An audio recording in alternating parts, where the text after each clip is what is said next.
Magandang araw! The Flying Running Chef is here. Tara, samahan nyo akong mag-unboxing ng ating mini Budol Fight na good for 2. Pasado po ba sa inyo ang ganitong pagkain na good for 2 na worth 688 pesos? So, ayan, meron siyang kasamang kalamansi, isang sili, at toyo. So, ilagay na muna natin yan sa lagayan para sa ating sausawan. So, ayan. O, diba? Ang konti ng toyo. Sana dinagdagan naman. And, meron silang patisyo at panglagay sa kamay, gloves. Kaso, magkakamay na lang tayo para kesa sa bahay lang naman eh. So, ayan na. Nakikita nyo ba kung anong meron dyan? Worth 688 pesos. Isang pirasong talong. Meron siyang kamatis, meron siyang pusit na adobo, saka grilled na nasa loob. Yung nasa loob niya is sibuyas at kamatis. And 3 kalahating, ayun, nakikita nyo naman yung itlog na maalat. So, ayan, worth 688 pesos. At tingnan natin ang lasa niya. Kung ano nga ba talaga ang lasa ng worth 688 pesos, comment down below naman kayo dyan. Okay ba sa inyo ang worth na 688 pesos? So, inuna natin ang ating grilled na pusit. So, ayan. Nung tinikman ko siya, malambot siya, pero lasang-lasa ko yung lansa.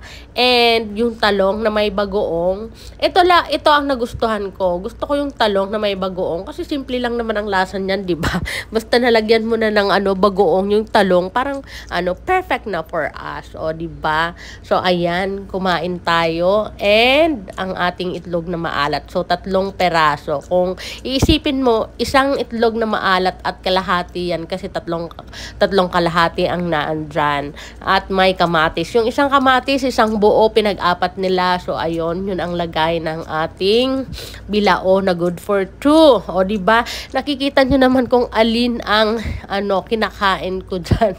Yung gustong-gusto ko, yung talong. Yung talong. Kasi, yun ang masarap sa akin. Saka yung itlog na maalat. So, ayan, tingnan nyo ang ating pusit.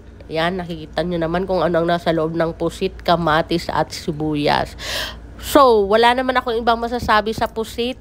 Lang siya, malambot sa lasa, kahit isinawsaw, hindi siya masarap for me.